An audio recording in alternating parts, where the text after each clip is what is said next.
One of the main mandates of the Girls' Table is to shine the spotlight on women that are making a difference in the city of Bulawayo, the movers and shakers. And today is one of those shows. My name is Hlengiwe Mtetwa, and this is the Girls' Table. Joining us today on the Girls' Table is Thando Gwiji. Now, I'm not going to introduce her. I'm going to give her this opportunity to introduce herself. Welcome, Thando, to the Girls' Table. Thank you for having me. I'm glad to be here. Which is a show that I like very much because it's a Bulawayo thing and it's putting us girls out there. Yes, on the map. Yeah, we really need to be out there. So, my name is Thando Gwiji, like you said before.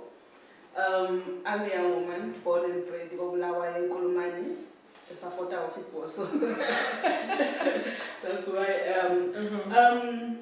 Right, growing up, Bulawayo has made me the person that I am. And it has contributed to the work that I do currently. So the work that I do is activism, but I identify as a youth leader because what I do is lead young people to greater heights, to greater purpose in life. Growing up in Gulumane, from the Gulumane High and everything else, but then I went on to do a BA in Peace and Conflict Studies and also in Development Studies, which is what warrants me to be in this position of calling myself a youth leader and an activist. But currently, I am the Managing Director of Youth for Innovation Trust, and I also have a lot of other jackets that I wear in different spaces in activism. So one of those jackets that I wear, I'm also the National Coordinator of Activista Zimbabwe, which is a movement of young activists across the world. And we recently established it in Zimbabwe a few years back. And I'm currently the reigning elected National Coordinator. But besides that, I have other roles that I play as well in Africa. Like I'm the former country coordinator of the Network of African Youth for Development, and I'm also part of the Development Effectiveness Network, which is in line with global effectiveness and with the Sustainable Development Goals. So as young people, we have to be part of those conversations. So I try to make sure that young people in Bulawayo, in Zimbabwe, are actually represented and they have a voice in the international space.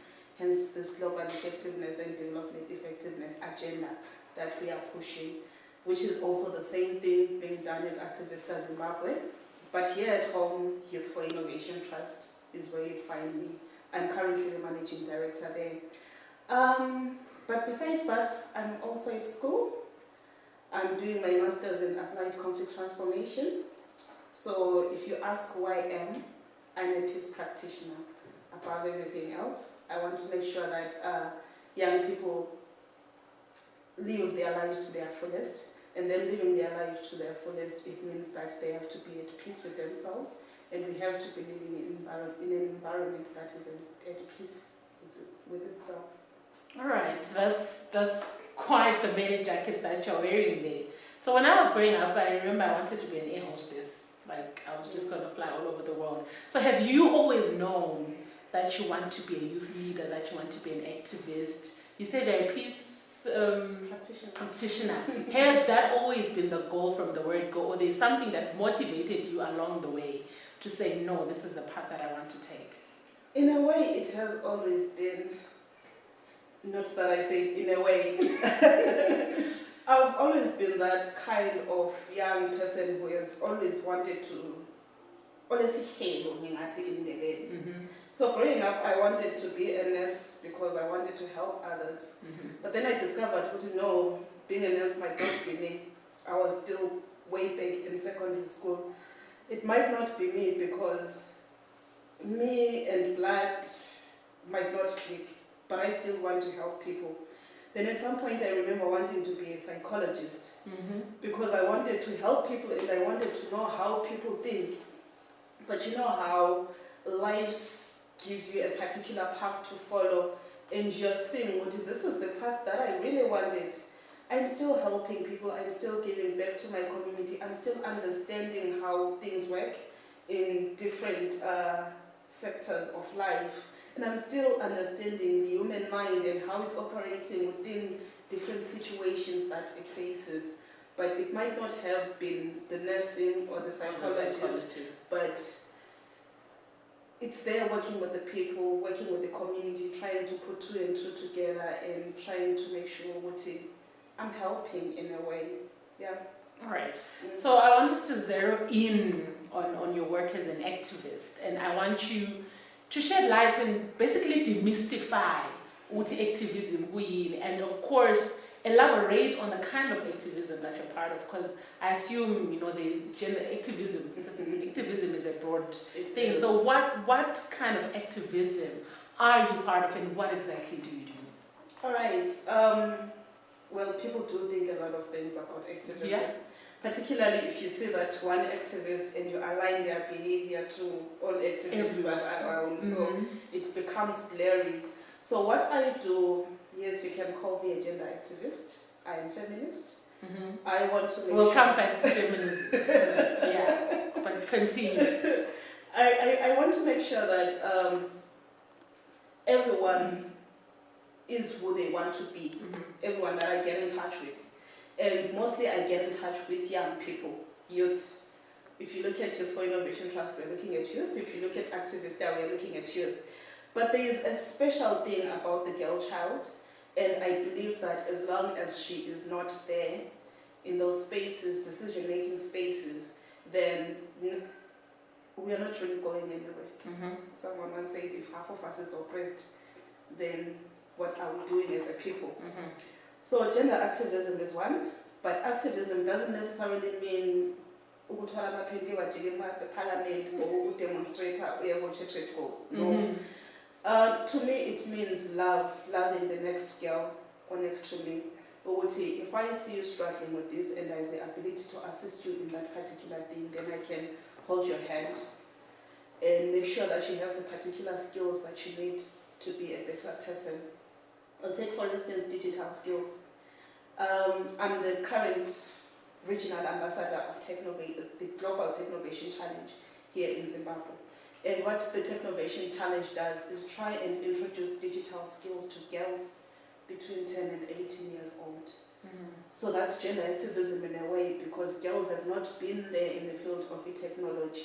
If you won't take it to a girl child, you take it to that guy or CPC. And you wouldn't trust to take it to a girl child. You're like, it's like this other time when and then got to a lady at driving on that fit. I was like, I'll catch the next one, because somehow as women we don't trust each other to do what needs to be done. True, but we have the ability to do the things that need to be done. So at some point I was also fixing computers. Well, my other passion is the digital world, it's ICTs. So I was the only young lady or complex corner, and every other young lady that you'd see is either a secretary or a receptionist, but the technicians, which one? This is some complex, and I'm a technology company in Harare. So, and I'm like, this has to change. So in it changing, it demands a systematic approach, which is something that I push more often. And in pushing for development, I don't only push for gender, I also push for young people being there in the spaces, because we are the majority, we should be making the decisions and not what is the role of youth when we are the people who are supposed to be owning some of these development processes. So pushing young people as well. And I'm also like pro-equality in all its senses, against issues to do with marginalization in all its facets, economic and any other way. Also against homophobia, transphobia and all those things. We just need a world where we see each other as people, be it in Fazi or a guy or a young girl or Semakokoba or disabled. We are all people. So my activism, yes, it's gender-based at some point, but it's also systematic in the way that I approach things. Mm-hmm. It can be digital as well, and it can be trying to impart those skills that people need. All right. I assume that also means you identify as a human rights activist. I do. All right. So tell us about your journey in activism generally, and I want us to look particularly at the challenges that you encounter as an activist, as a human rights activist, and especially with those around you that are supposed to be supporting you, so to speak, in your journey as a human rights activist. I like to think that they are supporting me. Okay, so I started this journey when I was around 19, 20 years of age. So 9 years later, I'm still here. So when I was around that age, I had started my varsity education. But it's always within you, and people will call you stubborn and usakhula, and it's always within you what you'd like to speak out against those things that are not going on right. But to say that I formally started like the real hardcore activism was when I was still in school. Mm-hmm. So starting my degrees, I did 2 degrees initially. I was touched by the way that female students were being treated at our college. So then I was like, let me do this. If I don't speak out, no one will speak out. So that's when I was initially elected the president of the Peace Club at school. And I was a first year in my first semester. Time went by, Mm-hmm. I got into the SRC, and then started pushing like student activism. And then I became part of an organization that was known as the Female Students Network. So that's when this passion and growth when it comes to gender issues came into play. But you discover that the moment that you are growing from SRC, from Female Students Network, you already have certain connotations that are put on you by the society. Mm-hmm. This young girl, that was what I was saying. We know SRC guys, this is politics, etc. And people will not willingly identify with the things that you identify with. And at times you might have this network of people that are around you. And you feel like, yes, we are pushing the same thing, but everyone will always have their own agenda, and their own agenda is not always in line with what we all say that we should be doing as a people. So especially when we talk about issues to do with feminism, people don't understand what it is. Loosely, it's just advocacy for equal rights. But you get society putting one toe in and stepping away, putting one toe in and stepping away. So those are the challenges that you face along the way in trying to, because we've been fighting those fights for way too long. Mm-hmm. Yeah. If I'm saying 9 years, that's way too long. I would love to see a world where I'm just sitting down and I'm like, I've done that. But the discrimination, the oppression, it changes face. Mm-hmm. And as much as you're like, this is what I'm going to do, then I'm going to go look for money. Because activism shouldn't be where we are looking for money. Mm-hmm. This should just be about the community. But you can't really just leave it alone, because cyberbullying,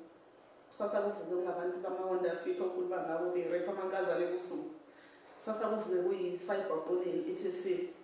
So it piles and piles and piles and piles, and it's still the same people that you are working with who are still doing that as much as we are making noise. Mm-hmm. So those are some of the challenges that you'd face. You can only change a person's mind to not really change, but change their perceptions to a certain extent, but they have to take a step also and meet you halfway and trying to seek to grow as individuals. And the environment has to be allowing. But the moment that the environment changes, the person also changes, and they don't take those lessons in line. but also talking about challenges and the environment. Automatically, you feel like you're a fugitive when you identify as an activist. You feel like you should be running away from CIOs or something, which is not supposed to be the case. Which is not supposed to be the case. And yeah, that's the major challenge, if I may say.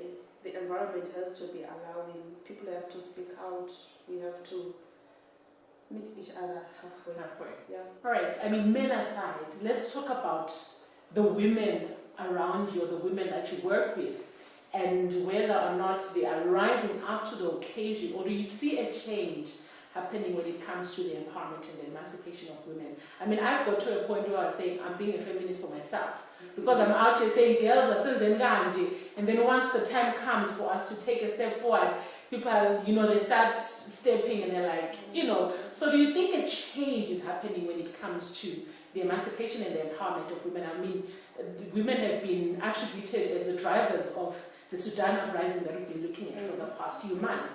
So what are your comments on that, and what is the state of our women? Let's talk about Bulawayo. Let's not even talk about, but let's just bring it closer home.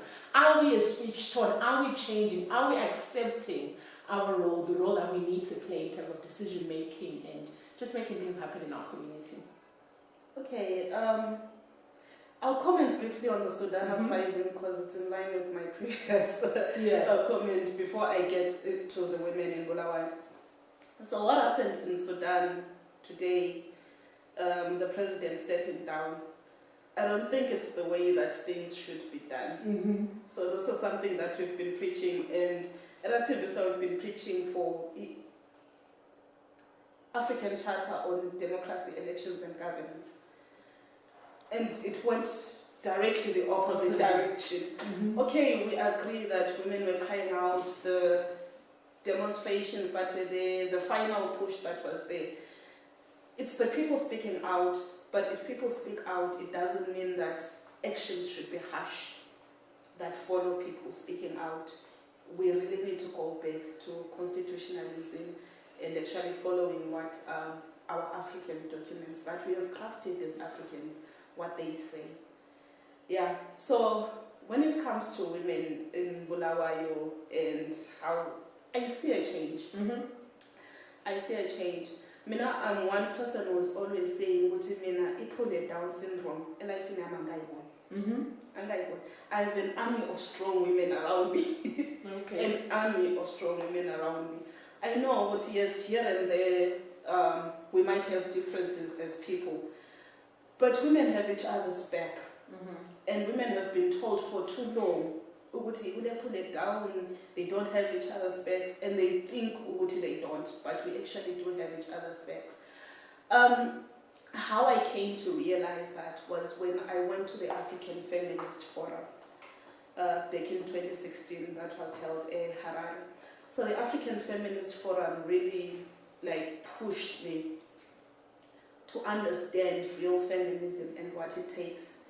It's actually more than just me giving you a cow, a house, or this, or gifts, or whatever. But it's just holding your hand and saying, I'm here for you, and giving that listening ear when someone needs to be listened to. So, yeah. But we are not really where we are supposed to be, as much as we can say Thando has so and so who are pushing her to do these particular things. Because if I look at the young girl, Ose Pumula, Ongena Boy Town, Lalwano Secretary Park, and all those other western suburbs, we still need to push harder. We still need to push harder. We still need to build each other and not circulate videos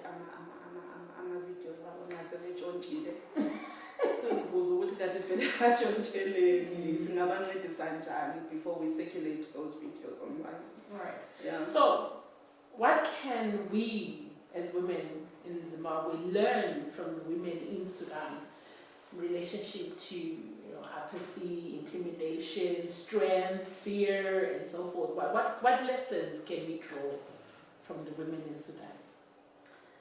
The women in Sudan really did the most. They did the most. Something that we as women in Zimbabwe, sesakuthatha sathi izinto zabowoza leziya. Yeah. And you're like, no, it's almost with every Zimbabwean, regardless of them being male or female. You would want to speak out. But it's time for, like Sudan, they sacrificed. 100 days is not a joke. They really sacrificed when it comes to not eating for this 100 days as we are protesting, so be it. If it comes to being arrested, etc., let's do that. But also, I would encourage women in Zimbabwe to take advantage of a constitution as right. You know, it awards us so many rights.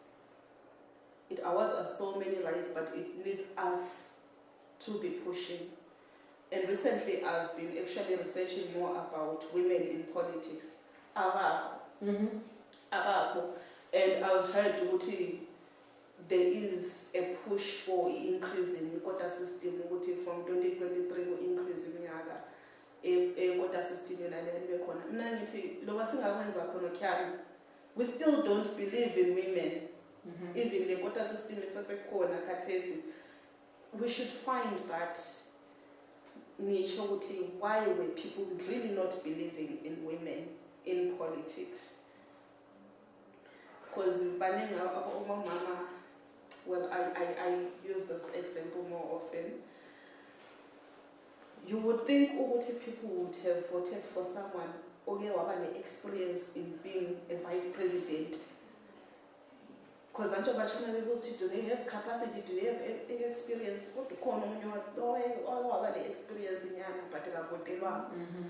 Of course, yes, we realize we vote along party lines. And we really should not be voting along gender lines as well. We vote for guys because we believe they have a capacity. Or we vote for women because we believe they are women. But we should see a leader as a leader. We should see a leader as a leader and award everyone an equal chance to be there. All right. So one of the words that I've associated with you a lot in the recent past is the issue of safe spaces. So tell us a little bit more about what are you talking about when you say safe spaces, and looking at our history and our current situation. Is it possible to create safe spaces for women? Okay.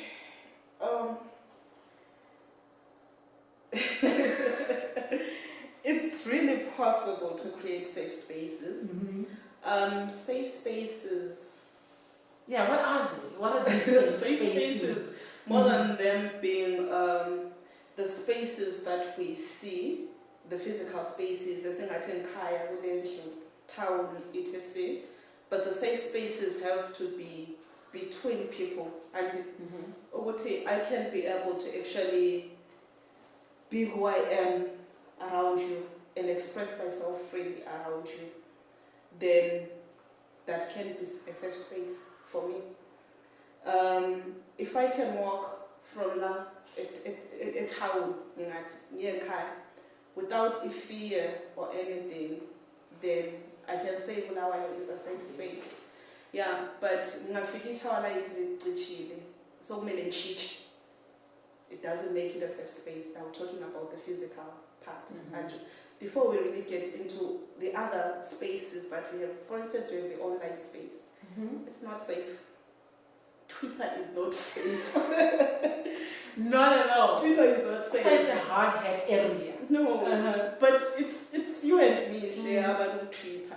Then why are we making a space less enough? Because a few years down the line, a lot of people are going to suffer depression. Okay, we are suffering it right now, and I'm a suicide island. But a few years down the line, a lot more people will suffer from depression, and depression will look like something that is natural.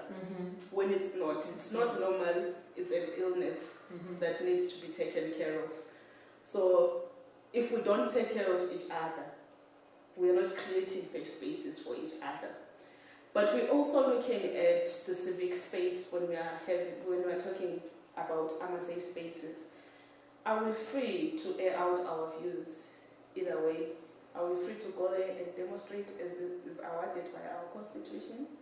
are we free to have these civil society organizations or so enemies? And yeah, are we free to go into politics? As I was talking about earlier on, you'd find out that politics is not really a safe space for women. It's very hardcore, it's very violent, but we associate violence, the masculinity. If you are in there, you should. But there's also power in femininity that should be harnessed. So safe spaces are broad. They are broad, like I'm saying, home should be a safe space also. Not to figure out 35 years in it becomes unsafe for you. Now, in other social spaces as well. I should be able to put in a toilet pants. A crowd in the toilet. So if I'm in the interest of but BF doesn't become a safe space for me. And if you let but people would be like, and there'll be a lot of things going on in their minds and it becomes unsafe for you. Yeah. So safe spaces are broad. And the more we have conversations about them, because you don't know what the space is unsafe for me because we haven't had conversations around that yet. So the more we have conversations around that, and we tell each other, hi guys, if you're treating me this way, this doesn't become a safe space for me. And it becomes said, my safe space for you, so a space where you are not really, where you're supposed to grow, but you're not really growing. What kind of a leader are you? How would you describe yourself as a leader? I'm definitely not authoritative.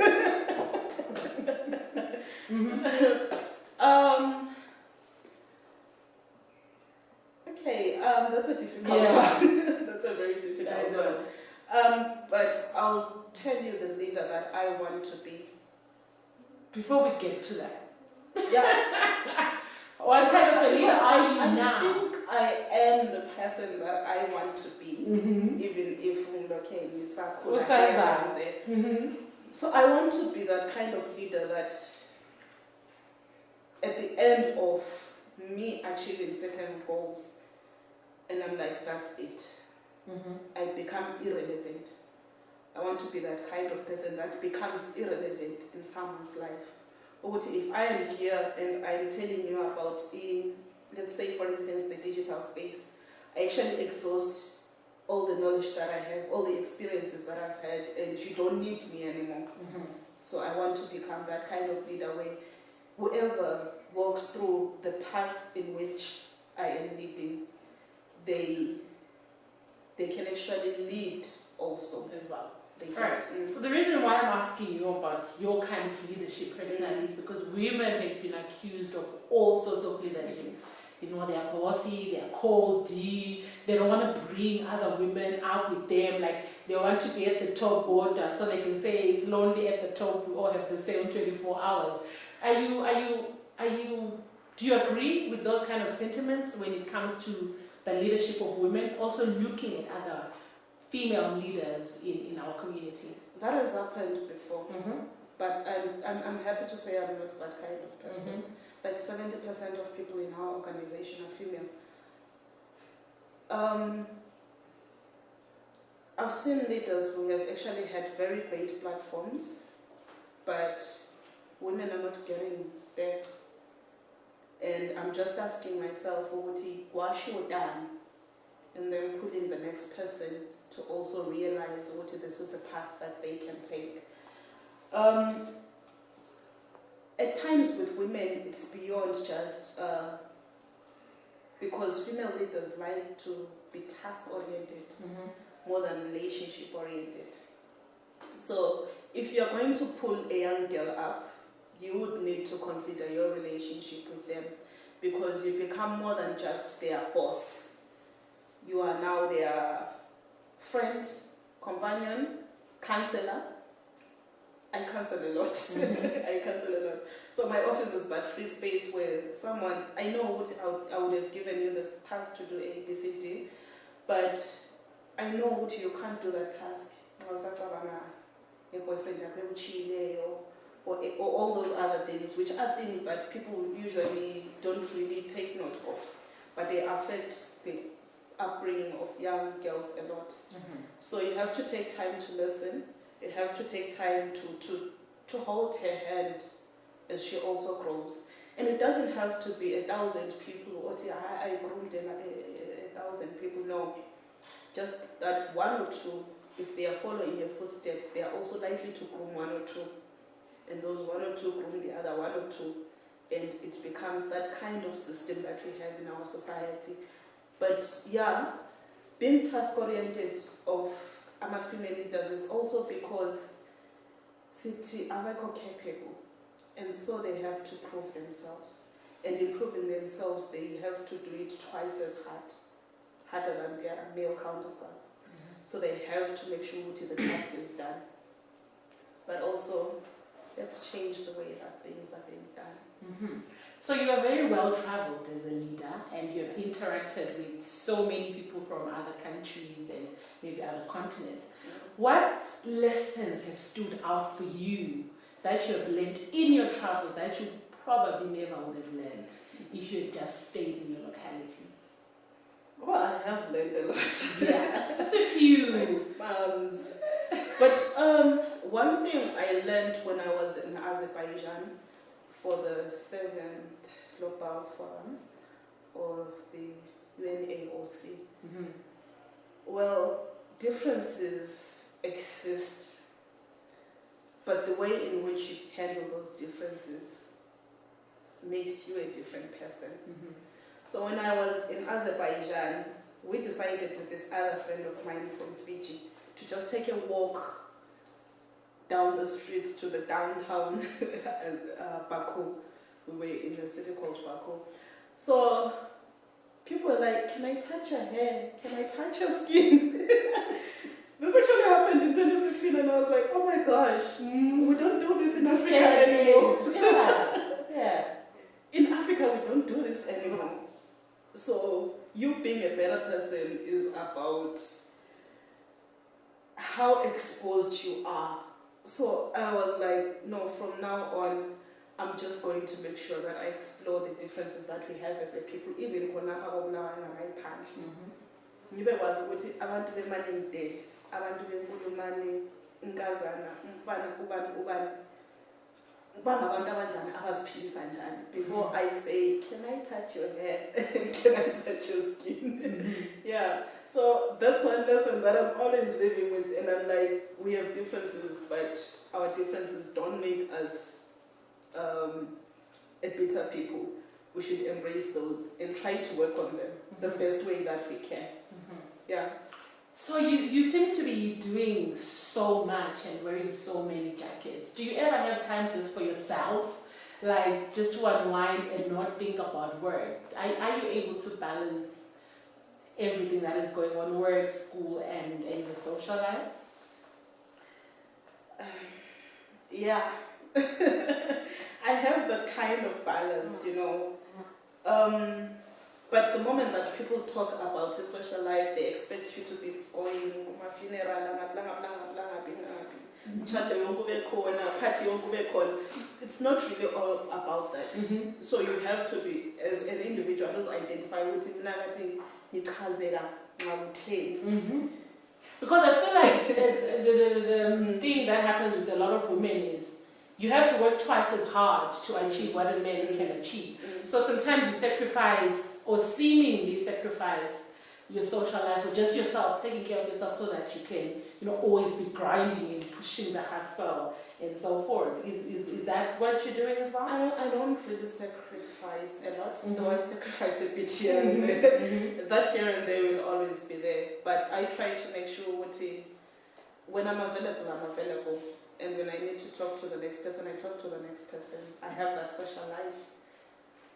And not necessarily when I'm available, but really setting aside time to be available. Mm-hmm. Being intentional. Yeah, intentionally available. Mm-hmm. Yeah.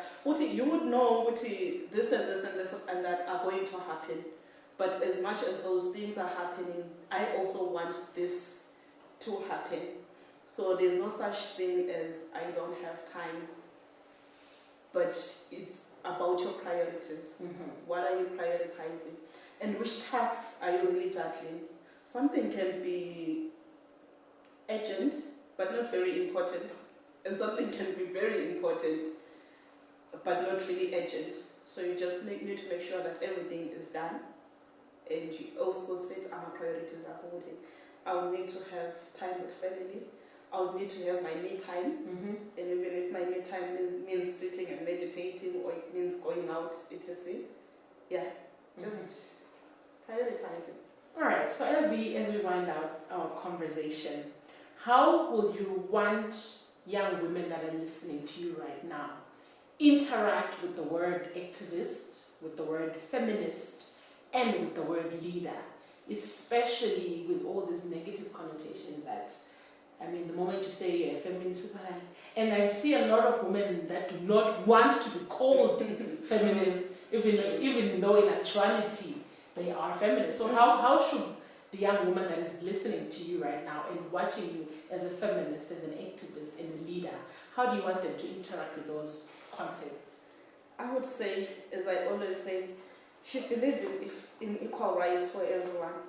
Sorry to say you are feminist, even if you don't want to identify as. But being a leader doesn't mean being a boss. And being an activist doesn't mean being hardcore radical. So being a leader is actually taking a step where you see what the step needs to be taken, where you see what this thing needs to be done, be at the forefront to do that. Volunteer. And yawazi ukuthi this culture yaqalela esikole ukuthi abaphakamisa isandla kuqala ngabalamawala. But isiphakamise kuqala isandla sanalesiyana for the good of your community. So that's leading in its very basic manner. Being an activist also, just find your niche. We are all activists in a way. And it also depends on what you when usuzibiza nge-activist. Activism bakho towards which direction? Are you perpetuating good for everyone?